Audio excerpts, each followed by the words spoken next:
Bismillahirrahmanirrahim. Assalamualaikum warahmatullahi wabarakatuh.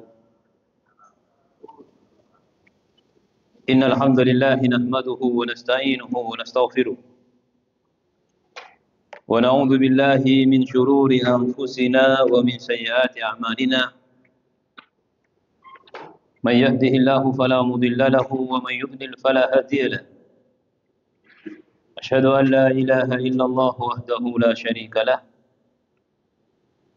وأشهد أن محمدا عبده ورسوله اللهم صل وسلم عليه وعلى آله وصحبه ومن دعا بدعوته ومن سار على نهجه نوينا التعلم والتعليم والتذكر والتذكير والنفع والانتفاع والإفادة والاستفادة والحث على التمسك بكتاب الله وسنة رسوله والدعاء إلى الهدى والدلالة على الخير ابتغاء وجه الله ومرضاته وقربه وثوابه سبحانه وتعالى أما بعد. Jamaah salat subuh Masjid Ar-Rayyan yang dirahmati Allah, alhamdulillah wa syukurillah. Di pagi hari ini kita mendapatkan nikmat dari Allah. Bisa melaksanakan sholat subuh dengan berjamaah.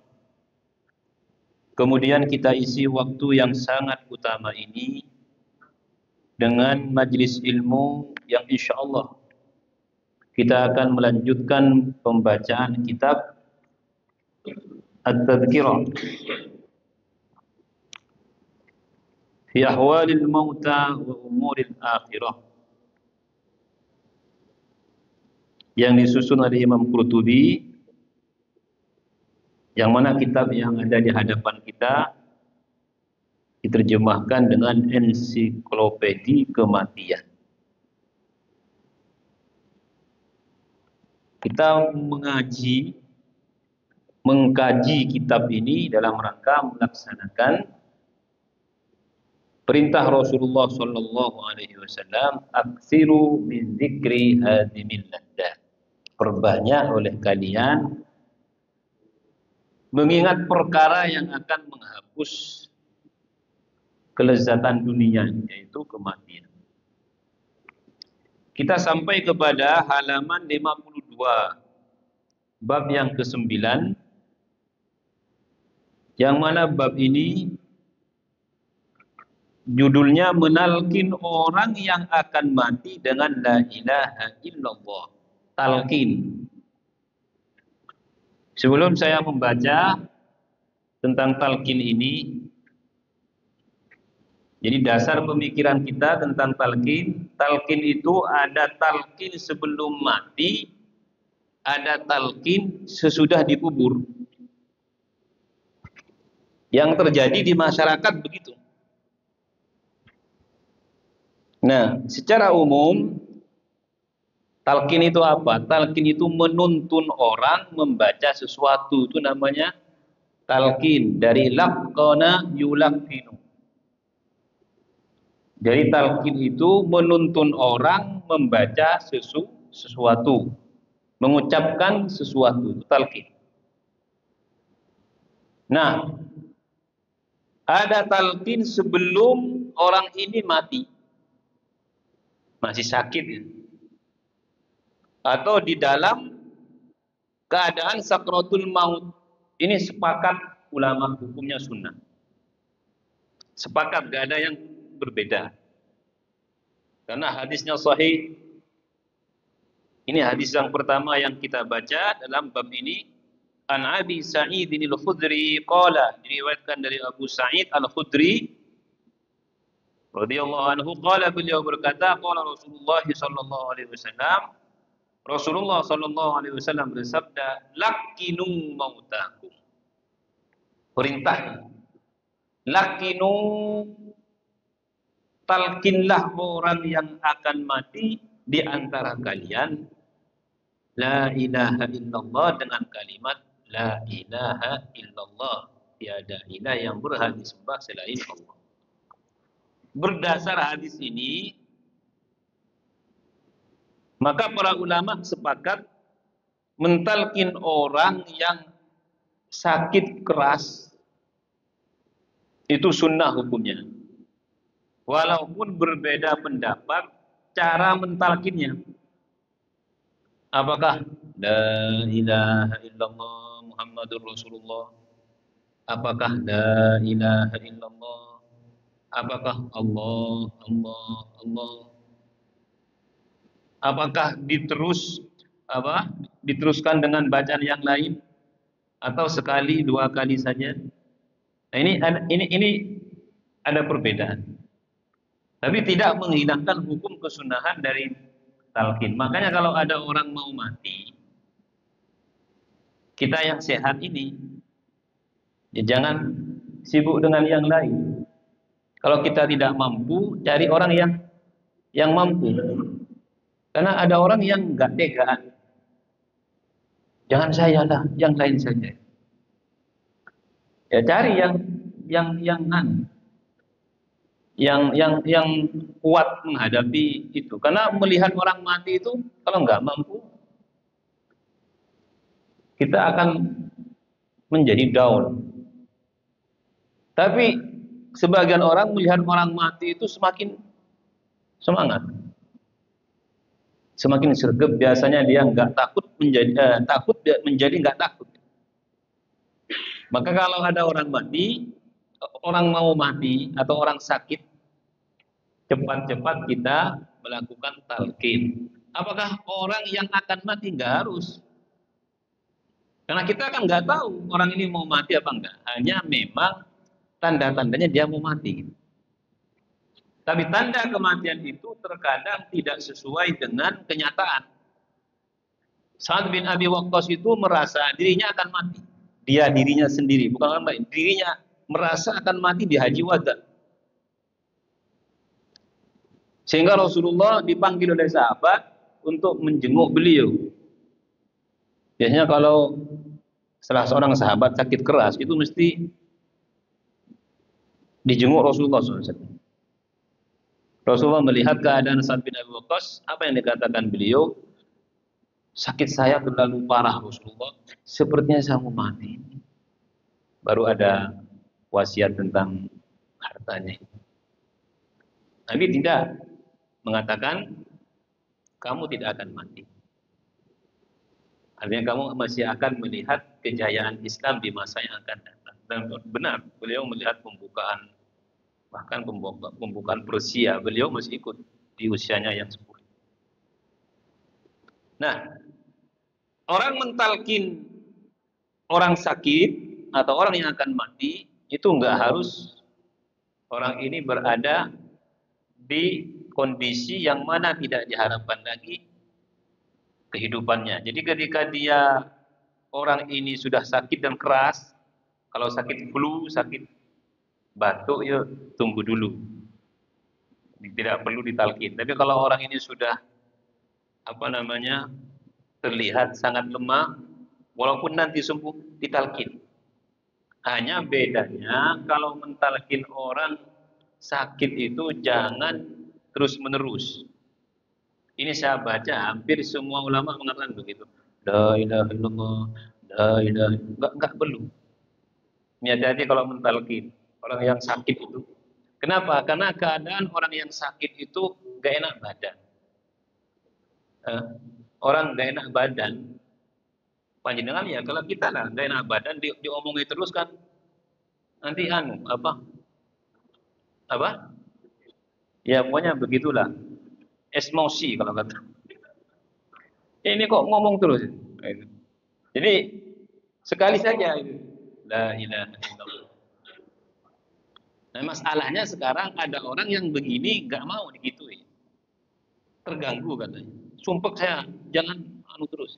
Memang para ulama hampir sepakat ya. Jangan terus-terusan mentalkin. Ayo kalau nggak bisa la ilaha illallah ya Allah. Ayo. Jangan begitu. Kenapa? Karena orang sakit itu rentan, peka gitu loh. Jadi sedikit itu bawaannya itu marah. Maka supaya kita bisa mentalkin dengan baik, upayakan talkinnya jangan terus-terusan. La ilaha illallah. Tapi ditunggu di situ. Jangan la ilaha illallah, tinggal dulu ngomong keluar. Di ke dalam lagi, la ilaha illallah. Enggak. Ditunggu di situ, la ilaha illallah. Baca ya, la ilaha illallah. Sudah selesai. Nah, sebagian orang itu disuruh ngaji di dekatnya. Saya kira itu enggak apa-apa. Ustaz, apakah ada dalilnya orang sakit ngaji di sampingnya? Ya, enggak ada hadis yang mengatakan kalau ada orang sakit ngaji, enggak. Hanya itu untuk menciptakan suasana Qur'ani saja. Karena para ulama itu senang kalau di masa-masa kritisnya, orang soleh itu kalau di masa-masa kritisnya itu senang mendengarkan lantunan Quran. Senang itu. Kalau orang ini soleh, ketika di masa-masa kritis, dia tuh senang mendengarkan lantunan Quran. Maka nggak apa-apa. Mungkin ada keluarga yang sambil baca di sampingnya, khususnya ibu-ibu. Ibu-ibu ini kalau nggak ada kerjaan, ngobrol nanti. Nah, sudah baca Quran, ibu-ibu baca Quran. Ya, begitu. Dan upayakan di ruangan yang tenang. Nah, kita kalau mau mati juga persiapkan. Nanti saya mau mati di sini aja.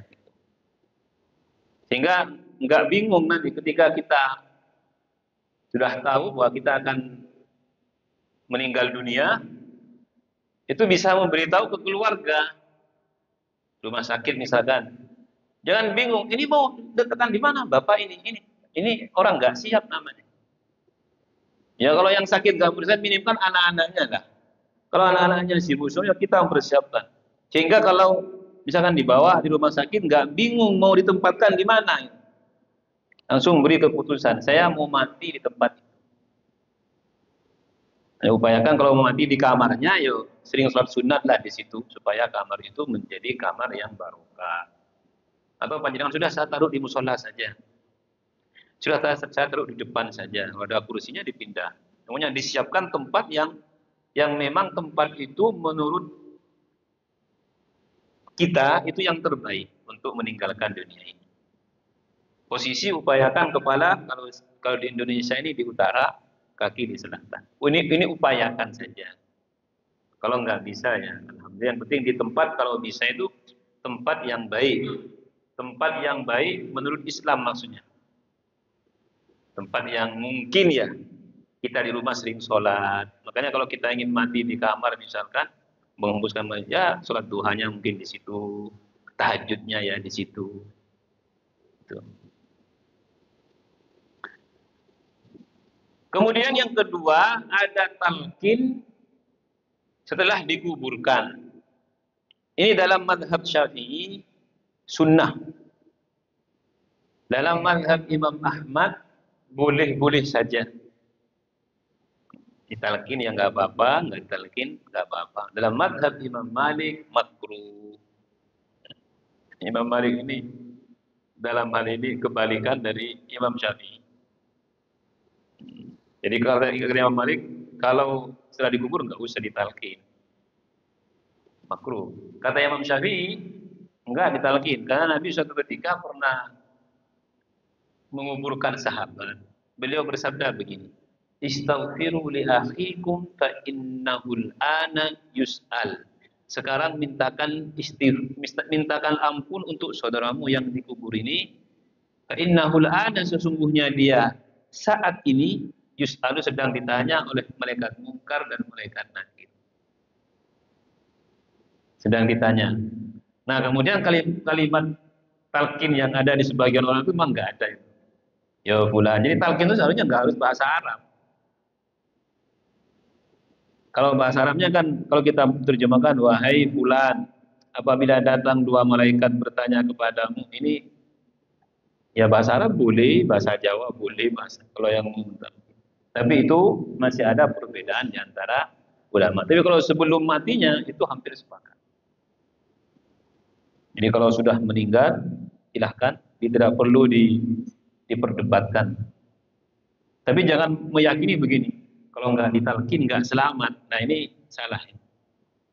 Ya, kalau nggak ditalkin, talkin itu artinya kalau nggak dibaca. Karena biasanya orang yang talkin setelah kematiannya, setelah dikuburkan itu duduk di posisi kepala ya. Yang dibaca ya fulan, wahai fulan, kalau ada dua malaikat datang kepadamu bertanya, man rabbuka, siapa Tuhanmu? Jawablah, Allah Tuhanku. Kalau bertanya siapa nabimu? Jawablah, Muhammad nabiku. Kalau mereka bertanya apa kitabmu? Jawablah, Al-Qur'an kitabku. Nah, begitu. Dan apakah yang di dalam dengar? Ya Nabi tadi. Nabi mengatakan, mohonkan ampun untuk mayit ini. Dia sedang ditanya sekarang. Jadi pada hakikatnya orang hidup dengan orang mati itu masih nyambung. Orang hidup dengan orang mati masih nyambung. Pasal para ulama kami berkata menalkin orang yang akan mati. Ini Qurtubi, ini Maliki ya. Jadi yang dibahas di sini adalah sebelum kematian. Jadi ini yang tadi saya sampaikan, sepakat itu. Adalah sunnah yang tetap. Jadi kalau sebelum matinya itu hampir sepakat yang saya ketahui, sunnah mengatakan sunnah. Hanya orang yang akan mati itu ditalkin dengan la ilaha illallah, sunnah yang tetap yang dikerjakan oleh kaum muslimin. Hal itu bertujuan agar perkataan terakhir dari orang yang akan mati adalah la ilaha illallah. Ada satu hadis dari Nabi SAW, man kana akhiru kalamihi la ilaha illallah dakhalal jannah. Barang siapa yang akhir ucapannya la ilaha illallah, maka orang ini akan masuk surga. Hadis riwayat Ahmad dan Abu Dawud. Banyak yang meriwayatkan hadis ini, sahih hadis ini. Dan hendaklah orang yang menghadapi kematian memperhatikan perkara yang dapat menolak setan. Nah, saya sampaikan tadi, kalau ada di samping orang mati, atau menyertai orang mati, banyak membaca zikir panjenengan. Jangan bawa setan ke sana. Di sana sudah banyak setan, dari luar masih banyak, masih bawa setan. Ini banyak istighfar khususnya. Banyak kalimat tauhid yang diucapkan. Nah, kalau kita hadir di situ, ucapkan la ilaha illallah, la ilaha illallah. Nah, kita hadir di situ, yang pertama ingin menciptakan suasana tauhid pada saat akhir kehidupan orang ini. Yang kedua, jangan lupa kita mengambil pelajaran. Para ulama mengatakan kalau kita merasa hati kita itu keras, maka jenguklah orang sakit dari kerabat-kerabat itu sergap. Yang kedua, hadiri orang yang akan mati atau kematian seseorang ketika 4 perkara itu. Orang mati itu kan yang wajib kepada yang hidup 4 perkara. Yang pertama, memandikan, mengkafani, menyolatkan, menguburkan. Ini 4 perkara ya. Fardu kifayah. Kalau orang kafir yang mati itu menguburkan saja. Kalau orang kafir, jangan nggak ada keluarganya, nggak ada apa, tetangga kita, ya harus kita yang ngurus. Dan dia mati dalam keadaan kafir, maka tidak perlu repot-repot dimandikan, dikafani, nggak perlu. Ya artinya kalau dikafani ini artinya nggak harus seperti kafan yang harus sesuainya. Ya, dilap, disubasa. Enggak. Jadi kewajiban kita itu artinya kita nggak dosa gitu loh. Hanya satu, kalau nggak dikubur dosa kita.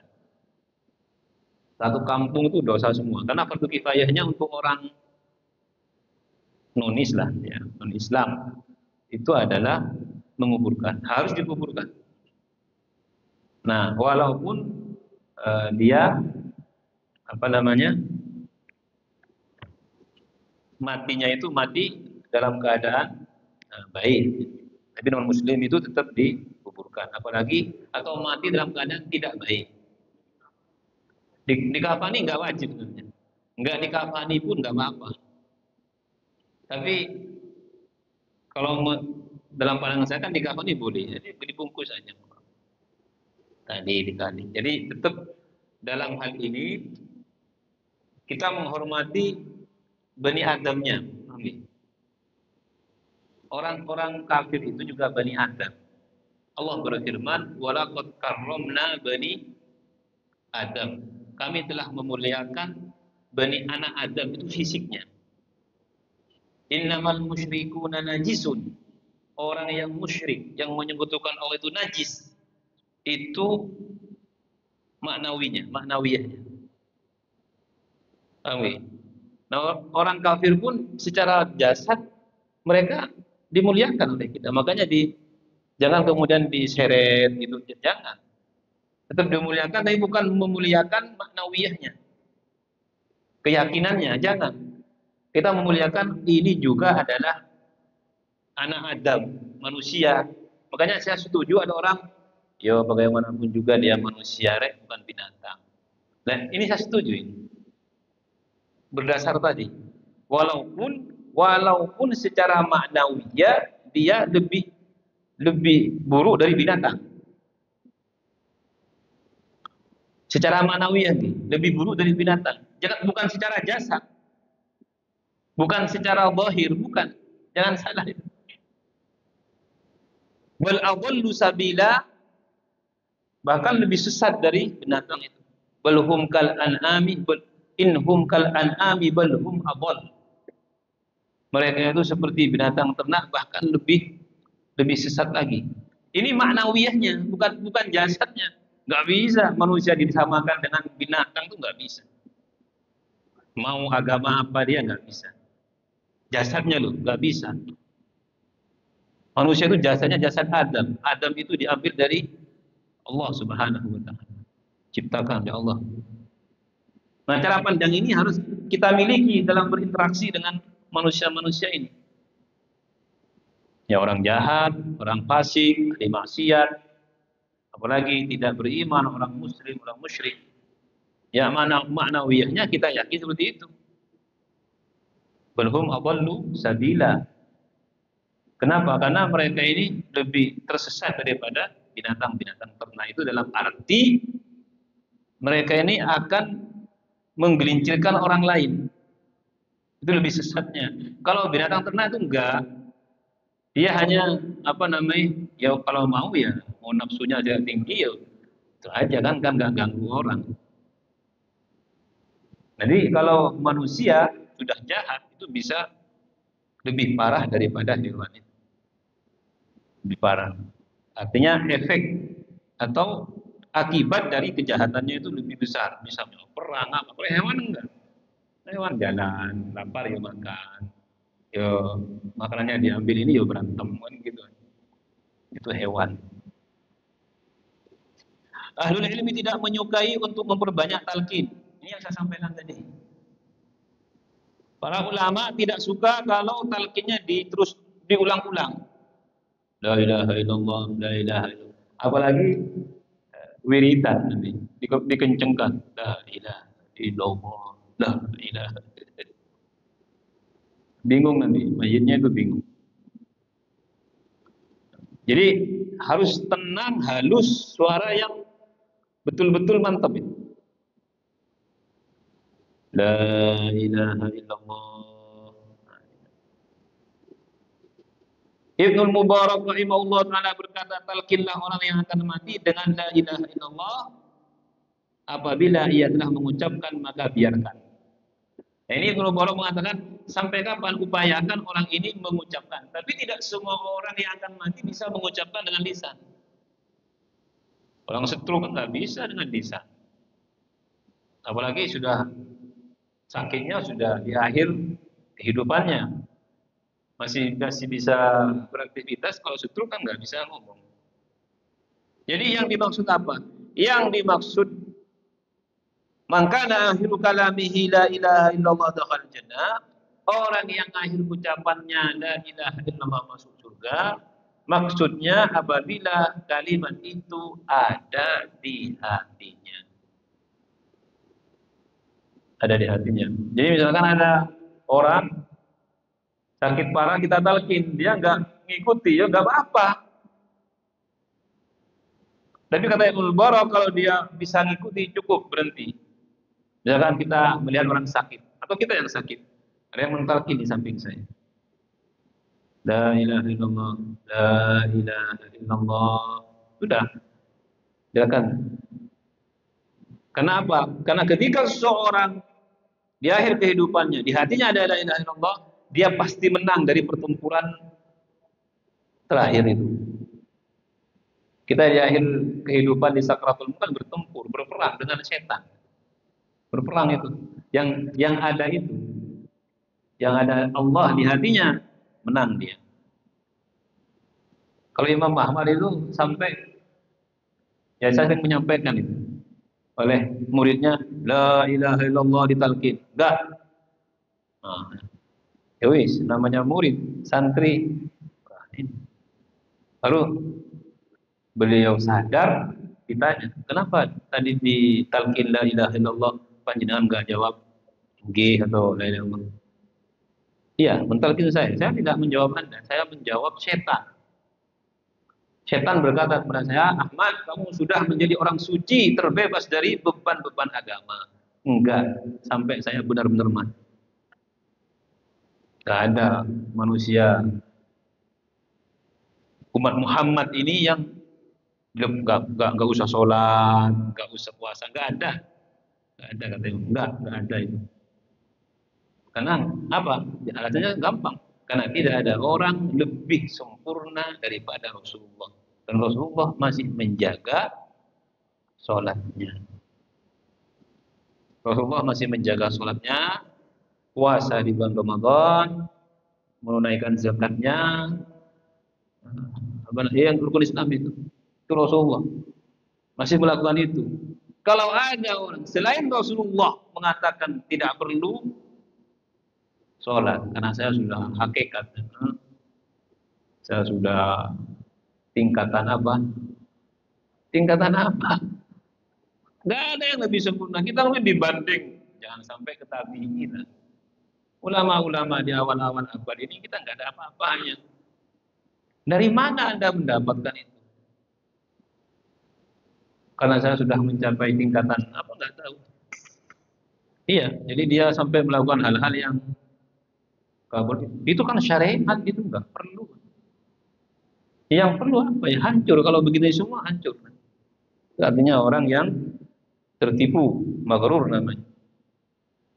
Setinggi-tinggi manusia tingkat ketakwaannya tidak bisa melewati sahabat, apalagi Rasulullah. Tidak bisa melewati sahabat ini, nggak bisa. Karena kata ulama, pangkat sahabat itu adalah titel dari Allah. Radhiyallahu anhum wa radu an. Ada yang diperjelas begitu oleh Allah. Sahabat itu diridhoi dan mereka di hatinya itu ada ridho kepada Allah sebagai Tuhan, Muhammad sebagai utusan. Nah, kita ini yang selain sahabat dari tabi'i sampai saat ini, sampai nanti akhir kehidupan, tidak ada yang bisa melewati derajat sahabat, apalagi Nabi. Maka setinggi-tinggi derajat sahabat itu, Abu Bakar As-Siddiq, itu paling akhir derajat kenabian. Maka paling tinggi tingkat ketakwaan selain sahabat itu akhir dari derajat para sahabat. Gak bisa gitu. Makanya kalau ada sahabat Rasulullah disebutkan, apalagi keburukannya disampaikan, panjenengan lebih baik diam. Jangan banyak loh kalau kita belajar sirah. Bahkan ada satu kitab saya pernah membaca itu didetailkan perseteruan antara Umar bin Khattab dan Khalid bin Walid. Saya nggak suka. Ya bukan saya juga membaca kitab lain, banyak ulama nggak suka. Karena Khalid bin Walid itu kan yang memecat dari kepanglimaannya kan Umar, diganti dengan Abu Ubaidah Ibnu Jarrah.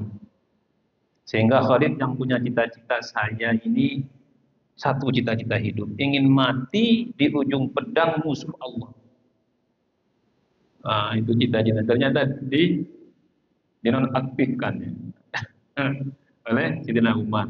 Nah ini nanti apa namanya dibahas detail mungkin sehingga muncul bahwa ada perseteruan. Enggak, kita jangan masuk ke sana.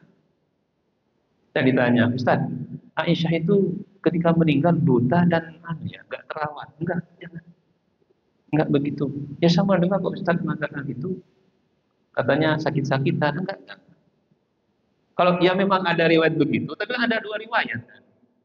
Yang satu, yang pertama ini memang beliau sakit-sakitan dan beliau buta, tapi ada riwayat lain tidak, beliau tidak buta dan beliau dalam keadaan terhormat sampai akhir hidup. Kita megang yang riwayat yang ini, yang terhormat itu aja. Jangan megang riwayat yang terkesan menyudutkan sahabat, itu lebih aman. Kata ulama, wa ma ja'al bainas sahabi naskutu. Apa yang terjadi antar sahabat naskutu, kita diam. Ini lebih aman. Ya kalau kita nggak membaca sirah mungkin nggak ke sana. Kalau kita membaca di situ ada perang Jamal Aisyah dengan Ali, ada perang Siffin Muawiyah dengan Ali. Kita mendukung mana? Kata ulama, nggak ada gunanya mendukung ini, mendukung. Beda dengan Syiah. Kalau Syiah beda. Jadi sampai saking fanatiknya kemudian mencaci sahabat yang lain. Kita sudah masalah mereka biarkan mereka. Yang penting mereka sudah punya titel namanya sahabat Rasulullah Sallallahu Alaihi Wasallam. Kita lebih baik mengurus diri kita sendiri. Kira-kira kita nanti bisa berkumpul dengan Rasulullah dengan para sahabat itu apa tidak? Makanya kata Ali bin Abi Thalib dalam firman Allah, Rabbana waghfir lana wa li ikhwanina alladziina sabaquna bil iman wa la taj'al fi qulubina ghillan lil ladzina amanu. Itu doa wala taj'al fi qulubina ghillan. Jangan jadikan di hati saya ini ghil. Ghil itu rasa suka, tidak suka, iri, dengki, hasud. Jangan jadikan di hati kami. Talqinlah aku, kata Al-Hasan bin Isa rahimahullahu ta'ala dari Ibnu Mubarak. Ibnu Mubarak berkata kepadaku, talqinlah aku. Ini Ibnu Mubarak yang mengatakan, talqinlah aku untuk mengucapkan syahadat la ilaha illallah Muhammadur Rasulullah, dan janganlah engkau mengulanginya kepadaku kecuali aku mengatakan perkataan yang kedua, la ilaha illallah Muhammadur Rasulullah. Perkataan kedua ini setelah syahadat ini. Maksudnya adalah agar seorang wafat sedangkan di dalam hatinya hanya ada Allah. Karena poros hati dan amal perbuatan hati yang akan dinilai. Jadi tadi saya sampaikan maksud dari akhir ucapannya itu adalah hatinya terakhir ketika dia mati dicabut nyawanya. Ada Allah apa tidak? Ada syahadat apa tidak di hatinya?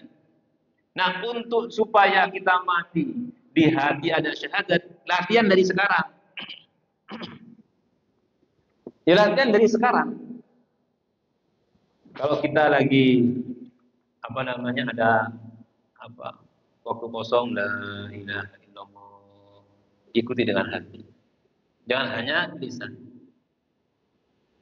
Atau kita tidak bisa, atau artinya kita ya malas lah ya untuk la ilaha illallah itu. Lisan ini masih belum sudah capek atau apa. Ya hati kita isi dengan la ilaha. Nah, itu bab latihan. Dalam bab melatih, karena enggak sama. Orang mengucapkan la ilaha illallah, di hatinya la ilaha illallah itu akan terus meningkat tanpa batas. Jangan sudah di hati saya sudah ada la ilaha illallah. Belum tentu. Iya sudah ada, tapi kan kualitasnya kita nggak tahu. Makanya zikir dasar itu upayakan di hati ini, coba tanpa berbicara ada la ilaha illallah itu aja. Semakin khusyuk seseorang ini akan menjadi kekuatan. Ini sudah tingkatan kedua. Kita mau tingkatan kedua sulit. La ilaha illallah di hati la ilaha illallah, tapi mata masih jelalatan, ya. Pikiran masih masih sering marah-marah, masih kadang gibah. Ya ini namanya masih latihan ini. Kadang-kadang begitu. Di hatinya ada ya, ada la ilaha illallah, hatinya ada, dirinya mantap. Nah, kadang-kadang orang itu tersesat belum selesai latihan dasar ini sudah tersesat dia. Dia mungkin nggak ada di hatinya la ilaha illallah. Saya kan ada la ilaha illallah. Sehingga saya ini mau apapun boleh. Dia nggak sadar bahwa dia itu masih kalau istilahnya PAUD lah. Tingkatan PAUD sudah merasa profesor. Apa? Dia nggak bisa. Latihan paling dasar la ilaha illallah. Nah, kalau ini sudah selesai, latihan selesai, maka la ilaha illallah akan menjadi kekuatan. Untuk melihat kekuatan la ilaha illallah itu, lihat apakah kita mampu menjaga zahir dan batin kita untuk mencegah diri. Karena ini kekuatan dari apa yang dilakukan Allah. Ya, kalau tidak mampu ya masih ya kalau masih kelas TK. Ya tahu la ilaha illallah. Berarti mana? Hasilnya mana? Sama dengan salat. Inna sholata tanha 'anil fahsya'i wal munkar. Ya salat tapi yang mungkar jalan. Ini jalan apa jalan? Ini kan masih kelas apa ini? Nah, kalau kita sering begini, Allah akan membantu. Orang ketika melatih dirinya dengan la ilaha illallah ada dua golongan. Yang pertama, dia sudah merasa pede. La ilaha illallah, hatinya enggak lepas la ilaha, namanya dzikir sir kata. Tapi keburukan jalan. Ini salah. Ada sebagian orang, ya Allah, hamba masih banyak melakukan kesalahan padahal sudah ingat Engkau. Ya, itu menunjukkan bahwa kalimat la ilaha illallah ini tidak berkualitas gitu aja. Nah, kalau tidak berkualitas, dilatih lagi. Nah, orang yang begini, ya Allah, mohon hamba, mudah-mudahan tauhid hamba ini kuat. Insya Allah dengan perasaan tadarruk munajat kepada Allah, pada waktunya Allah akan memberi derajat itu. Sampai kepada batasan tadi kuat, sehingga di hatinya muncul tidak suka kepada kefasikan dan hanya mencintai nilai-nilai keimanan. Ini batasan kedua. Setelah itu baru kita tingkatan kedua, SD lah. Jadi setelah kita menyelesaikan yang pertama tadi ya itu kalimat la ilaha illallah. Enggak gampang, Pak. Enggak gampang. La ilaha illallah kita wirid. Baik terserah mau zahiran dengan lisan, batinan dengan jiwa kita hari ini. Ya kan, tapi satu intinya. Anda yang pertama, apakah mampu mencintai nilai-nilai keimanan dan tidak suka kefasikan atau tidak? Dengan ini. Kalau sudah mampu, silahkan masuk ke tingkatan kedua. Tingkatan kedua zawalul hijab, hilangnya hijab. Ini kok bicara hijab atau hijab ya? Hijab antara kita itu sudah mulai yang dia lihat, bukan yang dia ingat, yang dia lihat. Ini kita kan bicara ihsan ya. Enggak bisa kayak ihsan itu gampang, kata siapa? Anta Abdullah kana kataru, ilam yakun fa'ilam takun taru, innahu yaraka. Beribadah seakan-akan lihat Allah, kalau enggak Allah melihat kita. Iya, kalau membaca hadisnya gampang. Islam, iman, ihsan. Baca hadisnya gampang. Kalau kata Buya Hamka itu, kalau ingin tahu orang Islam itu lihat pas Jumatan. Banyak ya. Dan kalau ingin orang imannya sudah mulai ada, lihat sholat subuh. Sedikit sholat subuh. Nah, kalau ingin orang tingkatnya ihsan, lihat berapa orang yang tahajud. Beberapa orang yang menangis dalam kesendirian. Enggak banyak. Berapa orang yang ini, jadi semakin tidak terlihat ya semakin tinggi derajatnya. Semakin dia enggak gembar-gemborkan itu, semakin dia memiliki derajat. Semakin dia mencari validasi kalau bahasa sekarangnya. Semakin enggak ada apa-apanya. Maka tingkatan tertinggi itu nanti ketika orang tidak lagi mampu berkata apa-apa.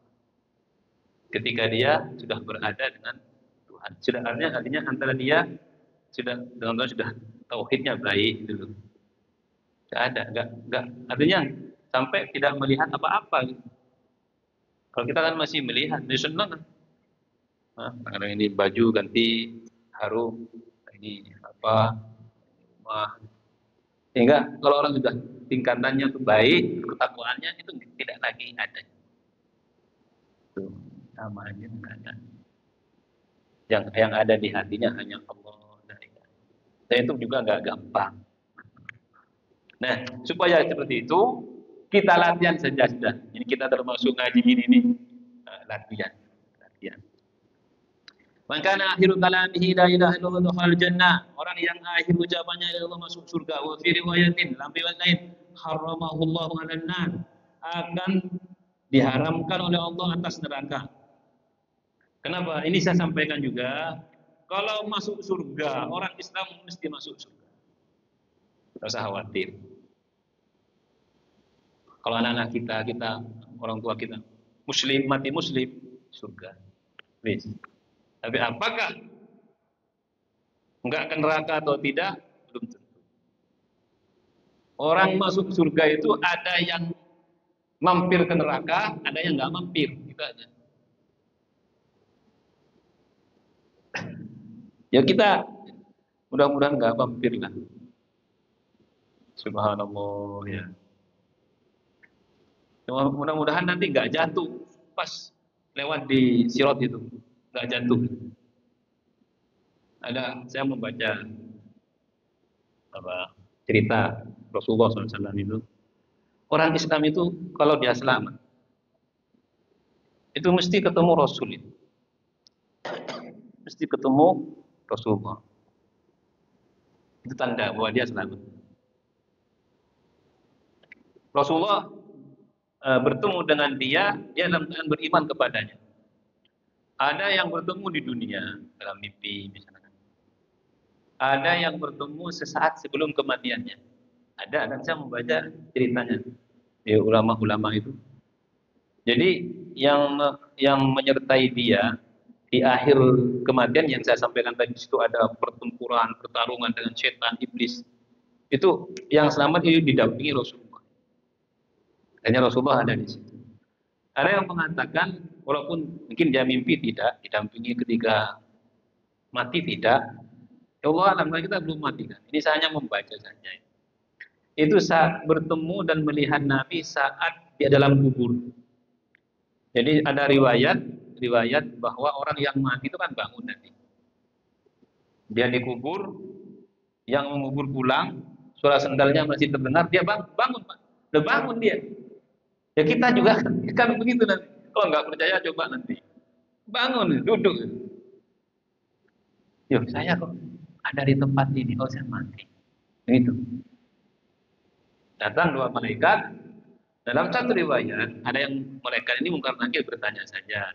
Ada yang mengatakan riwayat lain, ketika orang ini bangun, ditanya Tuhannya, ditampakkan oleh malaikat wajah Rasulullah atau dihadirkan Rasulullah. Kamu tahu siapa orang ini? Ya kita kan nggak pernah tahu. Di dunia nggak pernah tahu kan? Nggak pernah. Tapi orang yang punya iman itu mesti tahu, oh, ini Rasulullah. Jadi melihatnya di alam kubur ini tanda orangnya selamat. Kalau tidak, kita akan melihat beliau nanti di akhirat. Tapi ini ya mudah-mudahan kita selamat. Ya. Semua orang dia akan mengatakan nafsi-nafsi, sibuk dengan dirinya. Tapi Nabi ketika itu dengan suaranya yang lantang mengatakan analaha, analaha. Saya yang akan memberikan syafaat kepada yang membutuhkan saya. Nah, kata lama, orang yang mendengar suara Nabi ini itu selamat, walaupun nggak melihat. Ya kan buahnya Pak Nabi itu bersama orang tuanya. Kita ini siapa itu? Nah kita minimal mendengar suara beliau, berarti kita aman dan kita akan berada di rombongannya. Analaha, analaha. Analaha. Ini hadisnya sahih. Berarti ya akan terjadi seperti itu nanti. Yang mudah-mudahan kita bisa melihat beliau nanti di situ. Walaupun beliau mengatakan inna aqrabakum minni majlisan yaumal qiyamah, bukan di surga. Hadis sahih, sesungguhnya yang paling dekat di antara kalian majlisnya, tempatnya nanti di hari kiamat. Di hari kiamatnya bukan di surga. Ahasinukum ahlaqo, yang paling baik akhlaknya, paling dekat dengan Nabi. Berarti kan ada yang dekat. Nah, kita ini minimal yang mendengar.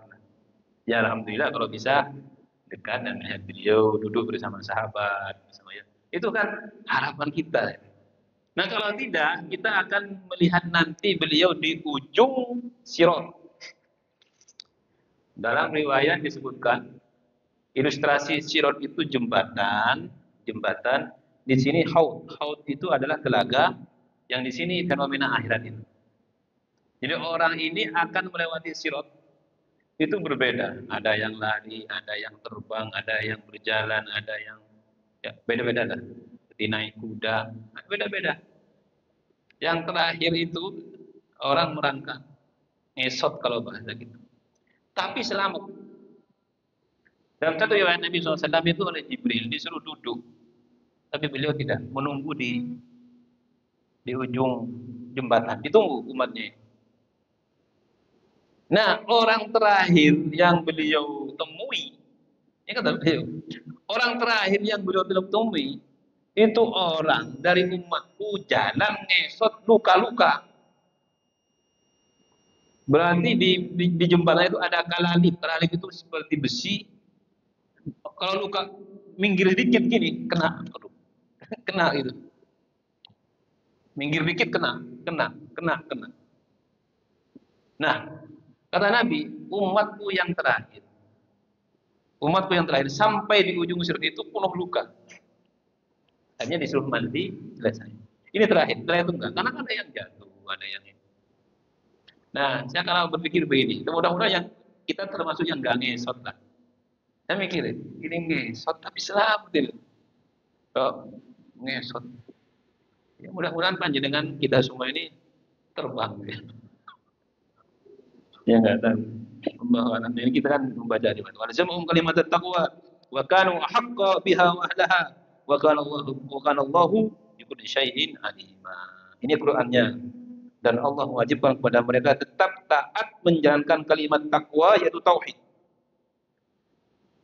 Ini sebenarnya dalam keadaan apapun, dan mereka lebih berhak dengan itu dan patut memilikinya.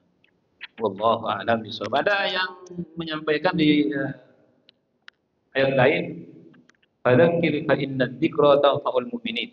Talqin itu kalau dari Qur'annya, ingatkan, sesungguhnya peringatan itu bermanfaat bagi orang yang beriman. Wallahu a'lam bishawab.